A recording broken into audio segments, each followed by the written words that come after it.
You want to support Roland Martin Unfiltered? Be sure to join our Bring the Funk fan club. Every dollar that you give to us supports our daily digital show. There's only one daily digital show out here that keeps it black and keep it real as Roland Martin Unfiltered. Support the Roland Martin Unfiltered daily digital show by going to RolandMartinUnfiltered.com.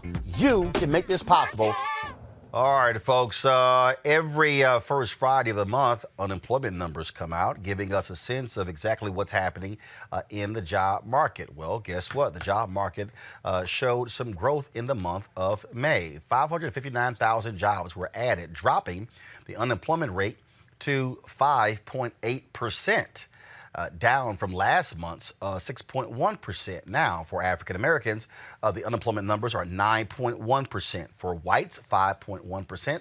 Hispanics, 7.3%. Asians, 5.5%. Now, one of the things that we keep hearing from all of these different companies is, oh my God, we can't find people to work. It's hard to find people to take these jobs. But what's interesting is that the companies that starts marketing jobs, raising pay, and offering other incentives, they seem to find the workers. And then what happens? Their productivity hasn't dropped. Their revenue hasn't dropped.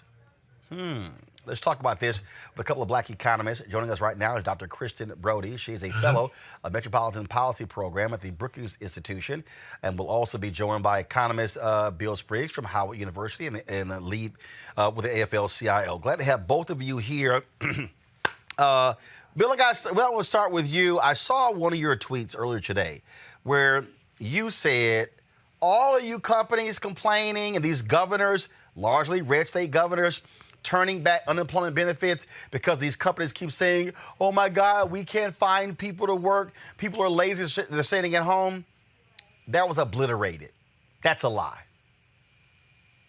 It's a lie. I'm glad you put it bluntly like that, because really it's gotten to that point where if we don't speak with real, frank honestness, that it's like the lies that Republicans have told about other things. It seems credible.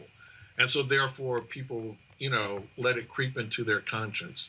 Look, the silliness is, and I was explaining this to a friend, that you got to be white to understand the way that they're talking about it.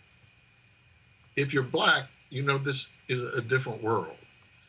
If you're black, you have to have a job. So here's the silliness of it, right? Their thing is they're getting more money than they would if they were working.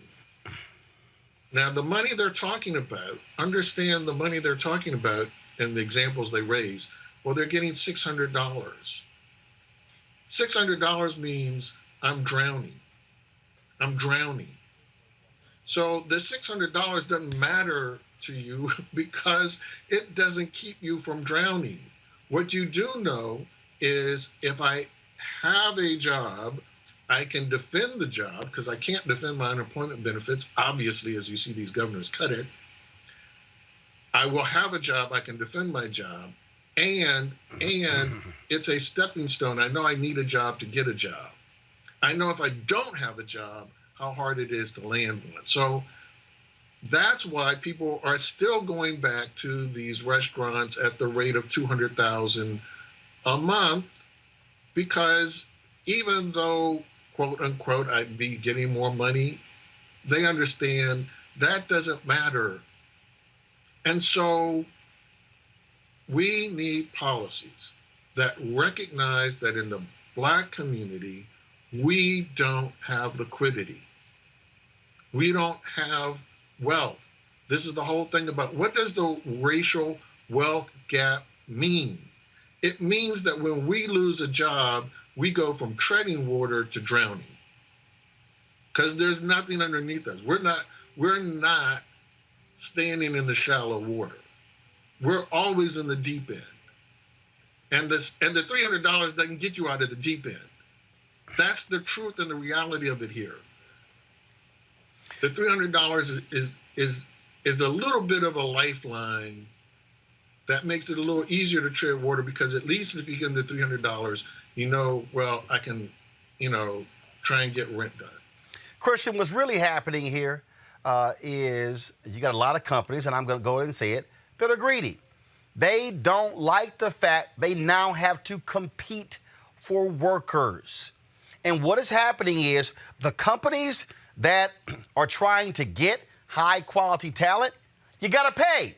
And so all of these people who've been getting over like a fat rat, paying $7.50, $8, $8.50, $9 an hour, are now being forced to compete for workers. That's what's going on. And also, what COVID exposed so much of our society. It exposed what happens when people can work from home and then they're not having to spend money on childcare. Now, all of a sudden, these companies are saying, okay, y'all got to come back. And folks are going, I can't afford childcare. It's exposing the people who don't have transportation. And now you're saying, well, baby, hold up. I got to factor in transportation and childcare. I'm essentially working for free, and I'm always at the bottom. And so you have these Republican governors who have bought into this nonsense that, oh, my God, people are lazy. Senator Lindsey Graham saying these folks are lazy. We should be paying people more to stay at home. If there is somebody in your state who is making more money from unemployment than their actual job, it's a shit job. Kristen, go ahead. So I guess I like the numbers, Roland, as you know. So you put up the numbers by race overall, but as I look, we do see decreases in the unemployment rate for Black women, for instance. In April, the unemployment rate was 8.6%. In May, 8.2%, right? But still 2.5 percentage points higher than the U.S. unemployment rate. For Black men, we saw the rate drop from 10.2 to 9.8, so 4.1% and 4% higher than the overall rate. And so then I guess I look at this month where the job gains came, right? So we added 559,000 jobs, employment in leisure and hospitality increased by 292,000. And so we know that people are starting to go out and eat again. We know that people are starting to travel again. Employment also rose in amusement, gambling, recreation. And so we know that Black and Hispanic people are overrepresented in jobs like cashiers, food service. They're overrepresented in the people that clean the hotel rooms, all of these sort of service jobs. So yes, we do see these decreases in the unemployment rate. But at the same time, those aren't the jobs that pay a whole lot of money, right? And so because you see these decreases, it's like the people who can go back to work, who do have childcare, who do have transportation, who were able to find a job if the company that they worked for no longer exists, that they are going back to work. But it is still ridiculous that people should have to work for these very low wages, or that they may be making more money by collecting these benefits that the government is offering by staying at home. That just shouldn't be. But I'm happy to see these decreases, but we do still see that Black and Hispanic people's unemployment rates are significantly higher than the rates for white people and for the U.S. unemployment rate overall. Well, again, Bill, what really jumps out at me when we look at these numbers, and then when you look at, again, the conservative talking points coming from the Chamber of Commerce, okay? What we saw is we've seen folks spend all of this time and attention talking about, oh, how things are bad for us and how it's worse for us. Look, I get it. I'm a small business owner, but I'm going to tell you right now, if there is somebody who's sitting here working for me, and look, we're in D.C., so we can't pay less than $15 an hour. But if you're sitting here paying somebody $8 an hour, and then they got to pay for parking and daycare and transportation, it's going to be a problem. And so it's exposing the fundamental issue that we're seeing here. And then when we see these examples, Bill, of company after company after company who all of a sudden starts marketing, starts giving incentives, they're now having to compete for workers. And here's the deal. If you are a company out there that you keep saying, oh, we see these signs, oh, the restaurant is closed because we don't have enough workers, it's probably because you're not getting off your lazy ass and trying to go find them. No, that's absolutely right. I mean, look, when the unemployment rate is lower and we declare that we have a tight labor market, we instantly draw a line and start yelling at the unemployed worker and say, well, there are jobs out there, there's something wrong with you. Now we have the reverse. We have a sea of unemployed workers, and we have these employers who say they can't find them, but we're not telling them, look, people are hiring 200,000 people a month. There's something wrong with you that you're not hiring, given that they are. But we have to get below the numbers, because this idea that there's a tight labor market for Black people, of course, is absurd. The unemployment rate for Black people, I'm going to say it slowly because people are going to say, what did he just say? Because that can't be right. The unemployment rate for Black people with an associate's degree, not some college. I went to community college. I have a degree. I have an associate's degree. That's 7.7%. The unemployment rate for white high school dropouts, white people who didn't finish school, white people cannot say, I had a better schooling than you had, because they had no schooling. Their unemployment rate is 7.3%. They have a lower unemployment rate than Black people who have an associate's degree.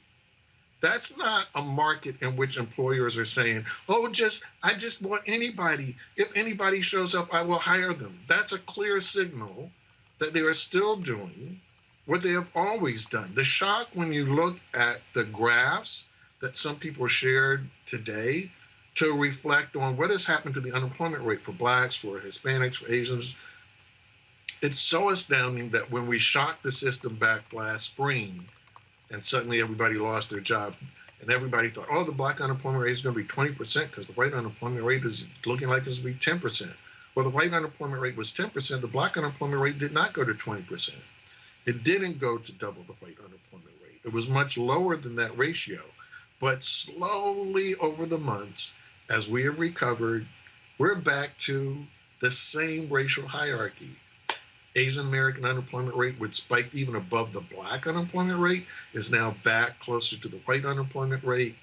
The Hispanic rate, which also spiked above the Black unemployment rate, is now back where it had been before, about in the middle between Blacks and whites. I mean, it's remarkable how this has reordered itself in a market where people say, oh, we can't find any. This lie is going to hurt our recovery, because what these Republican governors are doing when they deny people the ability to consume is they're taking away demand for everybody at the rate of $1.2 billion, that's a B, $billion a week. Their veto of what Congress passed in order to make sure that we would keep aggregate consumption up and make this a robust recovery, their line item veto doing what Mitch McConnell could not do, because Mitch McConnell didn't want this passed. Mitch McConnell and the whole Republican Senate voted against it. But they have their henchmen, their Republican governors, saying, well, we'll just take the money out of the economy ourselves anyway. So they took and are taking $1.2 billion out of aggregate demand.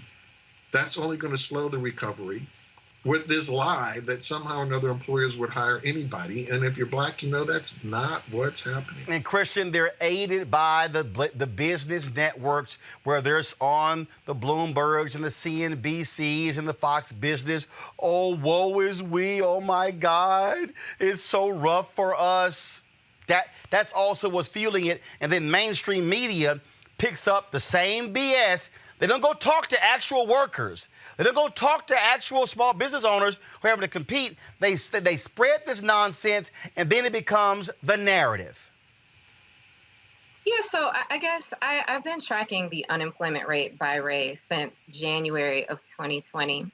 And so as I look at it, for Black women, it's been 2.39 percentage points on average higher than the overall rate. So I agree with what Dr. Spriggs said, definitely. And then for men, for Black men, it's 3.49 percentage points higher on average. Now, for Hispanic women, it's 2.55% higher, and then for Hispanic men, it's 1.19, right? So we do see their rates starting to come down some.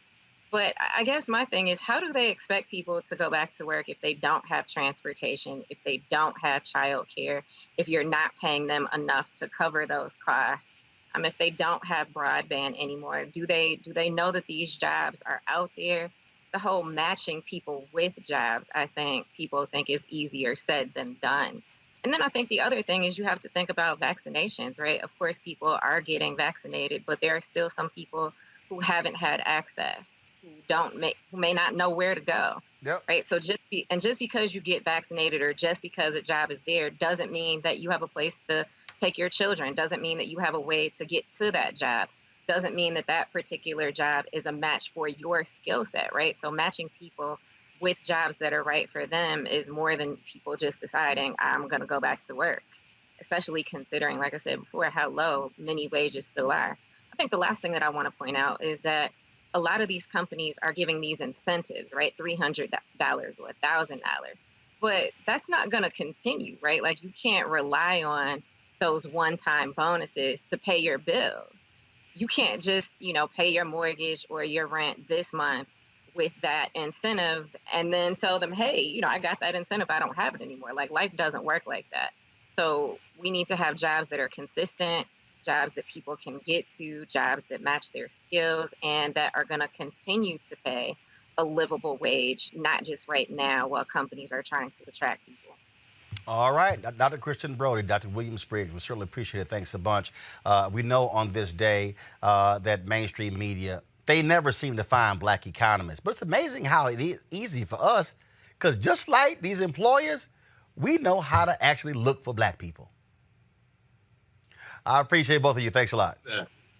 All right, glad to have both of them on the show. And again, folks, this is why this show matters, because we know how to reach our own to get our expertise. My panelists: Michael Imhotep, host the African History Network show; Brittany Lee Lewis, political analyst; Kelly Bethea, communication strategist. Glad to have all three of you here. Bottom line here, Brittany. Again, the whining and complaining is amazing, but I need people who are watching to understand why media matters, the people who control media, who control the narrative. This thing beginning to circulate on the business networks and then in mainstream media, and then you begin to see it in newspapers and magazines and on blogs. And then that's what you begin to see happen with Republican governors. Oh, we've got to stop this. We've got to learn to understand not to have a counter narrative, not the one that they're trying to put out. These companies simply don't want to have to go out and find people. They're used to folks walking to the door. And you know what? When you got to compete, you got to go to work to compete against your competition. Absolutely, Roland. I love the way that you put it. These companies need to adjust to the times. And I finally feel like they're getting their ass handed to them. And I'm loving it, right? Pro workers, I'm loving it. And I think it's important to remember that even though more than 60% of Americans are fully vaccinated, we're still in the middle of a pandemic. And there's still a serious risk for many individuals to contract the virus, especially those who are immunocompromised. I know a lot of pregnant women or women who are getting pregnant. They feel like they're not really sure or comfortable yet with the CDC stance on pregnancy. So, and then of course, thinking about a lot of schools that aren't fully back open, right? So that leaves a lot of issues with those who are working remote, who are being told that they need to come back in. So I think employers, one, need to understand that not everyone can go back in, that times are changing and they need to get comfortable with potentially moving forward with remote workers. And I also think it's really important, as the previous Black economist said, which is that the reality is, if your business model is solely based on these dirt cheap exploitative wages, then you don't actually have a functional business model at the end of the day. And if aside from small businesses, we know these major corporations have plenty of money to pay their workers accordingly. We're talking about companies that are making millions and billions in profits. They pay relatively little to no taxes, and they regularly provide bonuses to their executives. So there's absolutely no reason why they can't pay individuals a living wage. The thing here, Kelly, that amazes me again, when I listen to these people and they just, they keep spinning this whole deal out. We've got the examples of the companies that actually went out and raised wages, competed, marketed themselves, went to places where they normally don't market to get employees, and they've seemed to be able to hire them. So maybe companies should stop being lazy. it's not just about being lazy. They absolutely are being lazy, but they're also being cheap.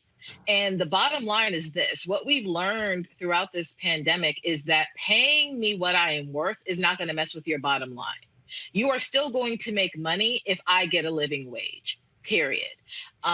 And something else that I've noticed with these companies is that they're trying to boost morale post-pandemic because we've been holed in the house for so long and, we've been isolated, and then coming back to the office, they'll try and entice you with, a lunch or, some cookies or some type of, community gathering of some sort. But at the end of the day, those things don't boost company morale. Money does. You paying me what I'm worth boosts morale. You acknowledging what I have done and compensating me as such, that boosts morale. Not some cookies, not a virtual lunch, not a guest speaker, money. Because money boosts your morale as the owner of your business. If you're not the owner of the business, if you're just heading up the business, profiting, your profits boost your morale. So why wouldn't it boost my morale in the form of a check? So for these employers who, like you said, seem to not find anybody, it's because at the end of the day, it appears as though they don't care about morale. They don't necessarily care about the person working. They just need somebody to work. And for the workers themselves, they realize that and are like, I'm not coming back until I am paid a living wage. And that's how it should be. We shouldn't be having to fight to live on a living wage, but that's apparently the thing to do right now because employers just don't understand that money talks, not a cookie. Well, look, I've always said, Michael, I cannot deposit you're doing a good job.